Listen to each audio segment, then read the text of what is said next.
이 시간에는 우리 여호수아서 시리즈 6번째 시간입니다. 부르신 곳에서 6번째 시간. 지난주에 이어서 뉴 프론티어 스피릿 2번째 마지막 시간입니다. 자, 변화, 도전, 그리고 개척. 뭐 이런 말들을 들으면 여러분 어떤 생각이 드십니까? 힘들겠다. 싫다. 뭐 이런 생각이 드시나요? 어쩌면 사람들의 그 욕구 중에 이 안정에 대한 욕구 같은 게 있고, 또 나이가 들면 들수록 이 안정에 대한 욕구가 사실 더 커지죠. 가만히 보면은 20대, 30대 벤처 기업가들이 이게 많지 50대 뭐 이런 60대 벤처 기업가들이 많지는 않죠. 이런 이유겠다 싶어요. 대부분의 사람들은 변화의 필요성에 대해서는 동의하지만은 그 변화의 주인공이 정작 내가 돼야 한다고 할 때 부담을 느낍니다. 교회가 변해야 돼라고 말을 하지만 그 변화에 있어서 내가 변해야 된다 이러면은 좀 어려워하는 경우가 있죠. 변화, 도전, 개척 이런 말들을 아우를 수 있는 하나의 단어가 있겠다 싶어요. 그건 바로 간절함이겠다 싶습니다. 누가 변화를 시도하는가, 누가 도전하는가, 누가 개척하느냐, 간절한 사람이 하는 거죠. 동네 우물이 있으면 좋겠다 모여가지고 동네 다 회의하고 회의 끝냈는데 전자 회의는 다 했는데 아무도 우물을 파지 않는 겁니다. 이렇게 해서 시간만 가죠. 그럼 누가 우물 팝니까? 회의 다 끝냈는데 간절한 사람이 우물을 파는 거. 제일 목마른 사람이 우물을 파는 것이죠. 어느 모임이나 다 똑같습니다, 여러분. 그죠? 자, 요즘 우리 올림픽 시즌입니다. 운동 선수들은 메달에 간절하죠. 그래서 죽어라 연습합니다. 그죠? 메달 그 메달을 거는 것, 그 입상에 간절한 소망이 있기 때문에 그들은 열심히 했어요. 예전에 그 손흥민 선수를 비롯해 가지고 이 축구 선수 여러분 아시안 게임 그때 그 사람들 그 젊은 친구들이 이렇게 아시안 게임에 출전했는데 그때 여러분 기억하실 겁니다. 이 금메달 따면 이 사람들 전부 다 군대 안 가는 그 특혜가 주어졌죠. 그래서 어떤 일이 벌어졌습니까? 젖 먹던 힘까지 다 해가지고 죽어라 뛰고 금메달 땄습니다. 저 그거 보면서 이게 간절함이 이루는 기적이다. 예? 그러니까 그런 거 자주 한국어 써먹어야 될 것 같아요. 이 간절하면 뭔가 성과를 해내죠. 멘탈을 급상승시킵니다. 그래서 많은 경우 이 간절한 사람을 못 이기죠. 문제는 우리가 시간이 지나면서 어떤 일에든지 간절함이 사라지고 그 자리를 나태나 권태나 무기력 뭐 이런 것들이 차지하도록 방치할 때가 생긴다는 거죠. 나태라는 건 주로 큰 성공이나 성취 이후에 찾아오죠. 권태는 이 삶의 어떤 목적 이런 목적에 대해서 상실할 때 찾아오는 것일 테고 또 지루해하는 것이 있을 테고요. 이 무기력이라는 거는 이 우울이 깊어져서 아무것도 하기 싫은 어떤 그런 상태, 손 하나 까딱하기 싫은 어떤 그런 상태를 이제 무기력이라고 할 수 있겠죠. 이 현대인들에게 유독 권태나 또 무기력이 많은 것 같습니다. 사실 나태나 권태나 무기력의 공통점은 무언가 간절한 소망이 없어져 버렸기 때문인 것 같아요. 왜 간절한 소망이 없을까요? 돈이 많은 부자들도 우울증이나 무기력에 빠지는 걸 보면은 나태나 권태나 무기력은 경제력하고는 별로 상관이 없어 보입니다. 오히려 부자들이 가난한 사람들보다 바람을 더 피는 그런 경우들도 아마 부부 관계에 있어서도 이 권태를 그 사람들이 더 빨리 느끼기 때문이겠죠. 나태나 권태나 무기력은 결국 삶의 의미와 목적의 문제라고 생각해요. 삶의 의미와 목적을 발견한 사람과 그렇지 못한 사람, 삶의 의미와 목적을 발견한 사람이면 삶의 태도가 달라지죠. 그래서 교통사고로 죽을 뻔했다가 살아난 사람이나 큰 병에 걸렸다가 죽을 뻔했다가 살아난 사람들, 이 사람들은 삶의 의미와 목적에 대해서 아픔을 통과하면서 다시 생각해 봤기 때문에 삶을 대하는 태도가 달라져 있는 경우를 우리가 많이 봅니다. 그래서 막 큰 금액을 막 도네이션 하기도 하고 막 삶의 변화들이 일어나는 걸 보죠. 시키지도 않아도 그런 일이 벌어지죠. 뭐 사개오도 마찬가지고요. 자, 현대인들은 이 바쁘게만 살아가서 자기가 전장 무엇을 위해 어떻게 열심히 일하고 있는가 하는 질문들을 던질 때가 이게 간혹 오죠. 먹고 살기 바쁘다는 핑계로 정신없이 살면서 자기 자신의 영혼과 마음을 돌보지 않다가 몸과 마음이 둘 다 이게 병들게 될 때가 있죠. 저는 대학에 입학하고 나서 옛날에 이제 대학 제가 입학하고 나서 여러 가지 문화 충격을 받았습니다. 이게 촌놈이다가 서울에 가니까 일단 그 서울 문화가 일단 또 되게 달랐고, 그래서 대학 1, 2학년 때 이 신앙이라든지 또 삶에 대해서 여러 가지 고민을 많이 하게 됐던 것 같습니다. 내가 믿는 하나님이 정말 살아계신가? 라는 이런 근본적인 질문부터 시작해서 인생이 도대체 뭔가, 그런 철학적인 질문들을 많이 했던 것 같아요. 그래서 공부보다는 친구들과 어울려 다니면서 놀았던 것 같습니다. PK로 나름 모범생으로만 살다가 대학교 1, 2학년 때는 부모님께 성적표를 보여드린 적이 없었습니다. 대학 들어간 저에 대해서 친한 분들한테 우리 부모님들이, 특히 어머니가 이야기할 때 우리 이녀의 얘는 대학 가고는 성적표를 내가 본 적이 없다라고 지인들한테 막 얘기를 하시는 걸 들었습니다. 자, 그렇게 이렇게 문화 충격, 대학을 가서 제 삶이 좀 바뀌고 달라졌는데, 아무래도 남자라서 그런지 제가 부모님께 뭐 이래 힘들다 시시콜콜 이야기한 적도 별로 없는 것 같습니다. 지방에서 뭐 힘들게 목회하시는데 내가 서울 올라와가지고 또 이래저래 힘들다는 말까지 보태면 걱정시켜 드릴까 봐 더 그랬던 것 같습니다. 대학 1, 2학년을 나름 그렇게 정신적으로 방황하다가 이게 안 되겠다 싶어가지고 제가 군대에 지원해가지고 입대를 했습니다. 군대 가서 고생하고 정신 차려야 되겠다 이렇게 생각하고, 하나님께 저는 고생해야 정신 차릴 것 같으니까 제일 고생스러운 데로 보내주세요 이렇게 기도를 했습니다. 그랬더니 하나님이 이런 기도는 또 얼씨구나 응답하셔서 진짜 북한 보이는 최전방으로 끌려갔습니다. 불규칙적인 그런 대학 생활 하다가 규칙적인 군대 생활 하니까 몸이 점점 좋아졌습니다. 군 입대 전에 제 몸무게가 54kg이었습니다. 유태용 목사님보다 훨씬 더 날씬했습니다. 그러다 군대 생활을 하니까 이게 몇 개월 안 됐는데 살이 쪄서 60kg까지 찌더라고요. 규칙적인 생활로 인해서 몸을 많이 움직이니까 이 잡생각도 없고 확실히, 그러면서 몸과 마음이 건강해지는 걸 느꼈습니다. 다들 군대 다녀온 남자들은 그쪽으로는 뭐 볼 일도 안 본다 이런 말하지만, 저는 군 시절에 그 고생보다는 그 시절에 하나님을 다시 만나게 된 것이 제 인생에 너무나 감사해서 그 군 시절이 가끔 생각이 납니다.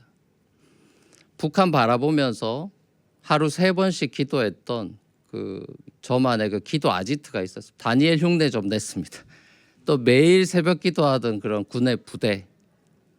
그 제가 음악의 음자도 모르는 제가 막 사람 없으니까 성가대 지휘도 하고 별의별 걸 다 했습니다. 사찰 겸 뭐 별의별 거 다 했던 것 같아요. 20대 초반이었으니까 뭐 열정이나 에너지가 충만했겠죠. 군대 제대 후에 제 삶이 이전과는 그래서 많이 달라졌습니다. 공부도 나름 열심히 하고 이젠 부모님께 성적표도 보여줄만 하다 싶었습니다. 또 아내도 만나가지고 결혼까지 골인하는 축복도 받았습니다. 미국 유학에 대한 그런 꿈도 주셔가지고 대학 졸업하자마자 아무 돈도 없었지만 이 맨 땅에 헤딩하는 도전으로 이 뉴욕으로 오게 됐죠. 자, 우리 교회가 이 맨하탄에 세워지고 여기까지 온 14년의 세월 동안에도 수많은 도전과 변화를 경험했던 것 같습니다. 2010년에 청년 공동체이던 우리 교회를 뉴저지 초대교회가 독립시켜 주셔서 뉴프런티어 교회라는 이름으로 우리가 거듭나고 벌써 11년이 지났네요.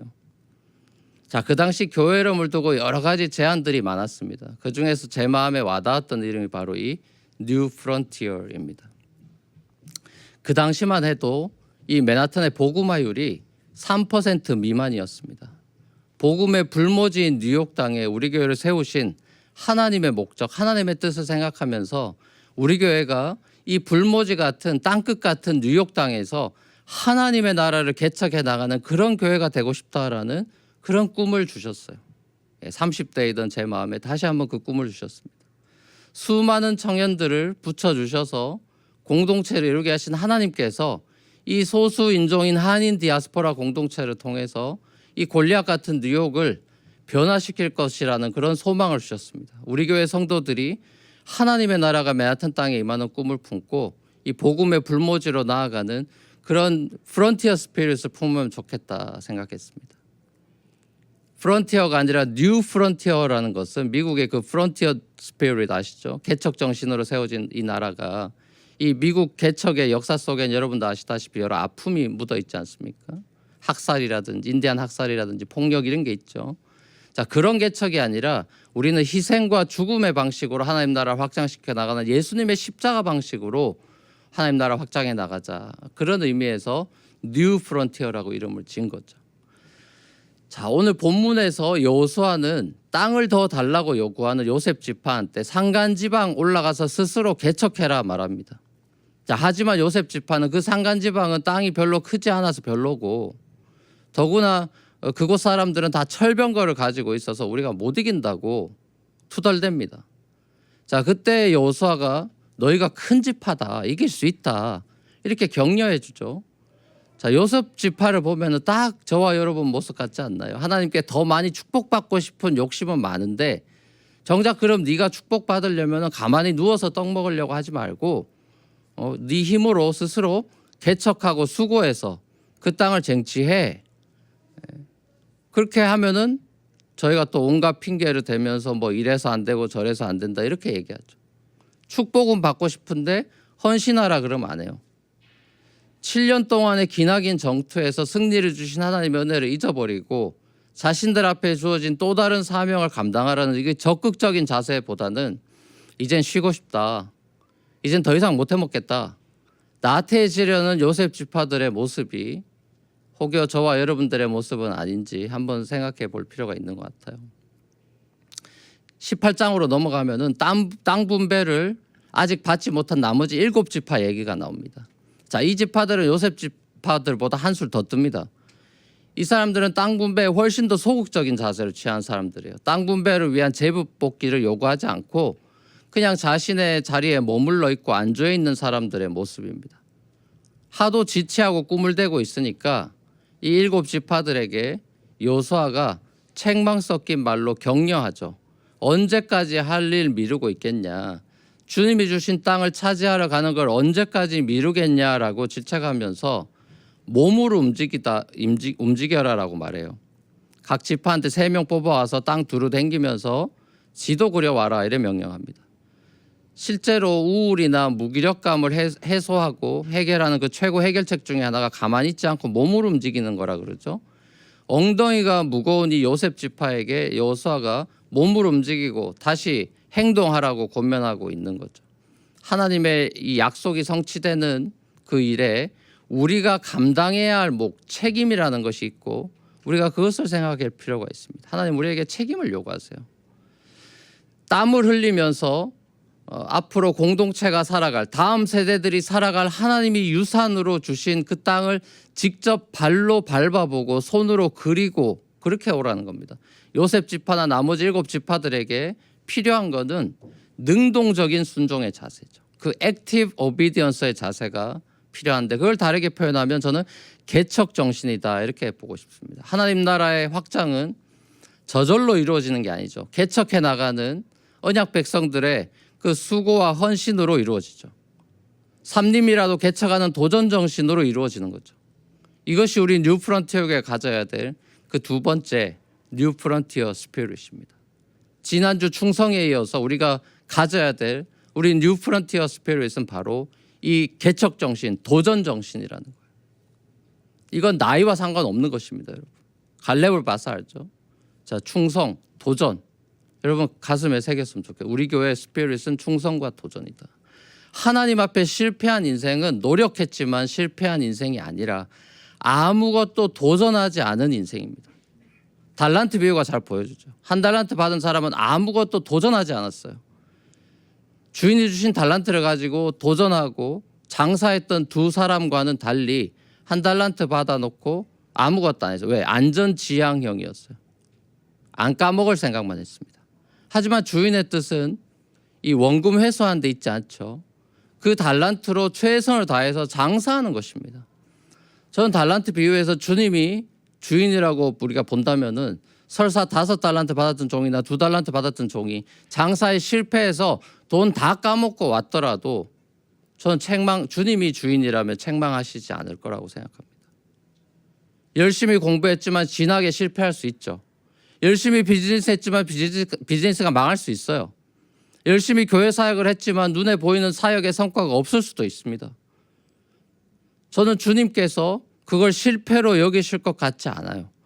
저는 저와 여러분들이 안전지향적으로 아무것도 하지 않는 사람들, 현실에 안주하고 그러다 나태의 늪으로 빠지다가 권태와 무기력으로 치닫는 사람들이 아니라 새로운 것을 도전하고 하나님 나라를 위해서 개척해 나아가는 이런 뉴 프론티어 스피릿을 가진 그런 사람들이 되면 좋겠어요. 때로는 변화, 도전, 개척 이런 것들이 부담스럽고 두렵겠지만 전 우리 뉴 프론티어 교회 성도라면은 변화, 도전, 개척 이런 거를 두려워하지 않는 용기 있는 사람들로 성장해 갔으면 좋겠습니다. 특별히 청년의 특권은 실패라고 생각해요. 젊어서 실패를 자주 하면 좋습니다. 왜? 회복 탄력성이 좋아져요. 실패하지 않으려고 노력해야겠지만은 실패 자체를 두려워하지 마세요. 하나님은 우리가 실패하면은 다시 일으켜시고 회복시켜서 다시 도전하게 또 하실 것입니다. 한국말엔 그런 오뚜기라는 말이 있죠. 그렇게 다시 일어나는 것이죠. 요즘 우리 올림픽 보니까 역전승 많대요. 뭐 배구도 그렇고 뭐 보니까 요즘 다 역전승 많이 하던데 어떻게 됐지 뭐 쓰러져도 다시 일어나면 되는 거죠. 제가 오늘 설교 시작을 간절함으로 했습니다. 처음에 간절함이 사라지고 나면 나태, 권태, 무기력 등이 나타난다고 말씀드렸죠. 그리고 그 원인이 삶의 의미와 목적을 잃어버려서라고 말씀드렸습니다. 처음에 간절함을 회복하는 것, 소위 초심을 회복한다는 것, 처음에 용기를 회복한다는 것은 한순간에 이루어지지 않아요. 삶의 의미와 목적의 회복, 간절함의 회복은 요한계시록에서 보면 처음 사랑을 잃어버렸던 에베소 교회 성도들한테 주셨던 성경의 메시지가 있는데 그때 뭐라 그러냐면은 처음 행위를 가져라 이렇게 얘기합니다. 처음에 했던 그 사소한 행동들을 다시 하라는 거예요. 대단한 결심이 필요하지 않은 내가 지금이라도 당장 할 수 있는 사소한 것들을 재도전하라고 그렇게 출발해 보라는 거죠. 전쟁이 멈추고 편안함을 추구했던 요셉 지파나 7 지파들처럼 우리도 때론 나태와 권태와 무기력에 빠질 수 있는 사람들이죠. 그때가 찾아오면 사소한 도전을 통해서 우리 몸을 움직여야 합니다. 신앙생활에서도 이 사소한 도전을 해보는 것이죠. 내일부터 시작되는 유튜브 아침 5분 아침 묵상 이런 걸로 하루를 시작하는 것도 사소한 도전이겠죠. 그래서 큐티의 도움을 받는 것이죠. 혼자 하기 힘드니까 시청하고 그걸로 묵상할 수도 있는 거겠죠. 그죠? 자, 우리 사랑하는 우리 뉴프런트 교회 우리 형제 자매 여러분, 우리는 팬데믹을 지나고 이제 포스트 코로나 시대를 우리가 다 같이 준비하고 있습니다. 코로나와의 오래된 어떻게 보면 큰 싸움, 장기전이 이제 끝나가길 바라고 있고 이제 우리 앞에 주어지는 또 다른 작은 전투들, 지역전을 펼쳐야 되는 또 다른 싸움이 우리를 기다리고 있겠죠. 이제 우리가 새롭게 이 포스트 코로나 교회를 준비하면서 우리가 교회로서 이 공동체성을 다시 회복하기 위해서 함께 모이는 대면 예배 우리 시작했죠. 그죠? 이스라엘 공동의 그 실로의 회막을 짓고 하나님 앞에서 언약 공동체임을 재확인하고 전열을 가다듬고 하나님의 임재로 충만해지듯이 그래서 지역 전투로 나아가는 다음 스텝으로 나아가듯이 우리 교회도 이 새로운 랩스쿨이라는 장소에서 다시 모여서 예배하며 하나님의 임재로 하나님께 가까이 나아가기를 소망합니다. 그래서 우리 삶의 의미와 목적을 다시 발견하게 되기를 소망해요. 더 나아가서 우리 교회가 처음에 가졌던 하나님 나라 복음에 대한 그 열정, 뉴욕에 하나님 나라가 임하는 일에 동참하기 위해서 개척하고 도전하기로 마음먹었던 그 갈렙과도 같은 그런 열정을 지녔던 우리 교회와 뉴프론티어 우리 교회의 그 뉴프론티어 스피릿을 우리가 회복하면 좋겠어요. 하나님의 임재로 가득한 우리 교회 예배를 통해 주의 나라와 주의 교회를 위해 즐거이 헌신하는 새벽 이슬 같은 청년들이 세워지는 교회가 되면 좋겠습니다. 모두가 다음 세대를 걱정하는 요즘 우리 걱정하지 마시고 기성세대나 잘하세요 라고 따끔하게 본때를 보여주는 다음 세대의 그 열정과 패기와 도전을 기대합니다. 하나님 나라를 함께 세워가는 저와 여러분들 마음속에 여호수아와 갈렙이 지녔던 그 디퍼런트 스피릿, 하나님께 충성하고 공동체에 헌신하셔서 우리에게 특별히 헌신하셔서 이 땅에 오신, 그래서 하나님 나라를 개척하신 그 예수 그리스도의 그 뉴 프론티어 스피릿을 우리도 회복해서 하나님께 충성하고 세상을 도전하며 하나님 나라를 개척하며 나아가는 그런 저와 여러분이 되실 수 있기를 우리 주님의 이름으로 간절히 축원합니다.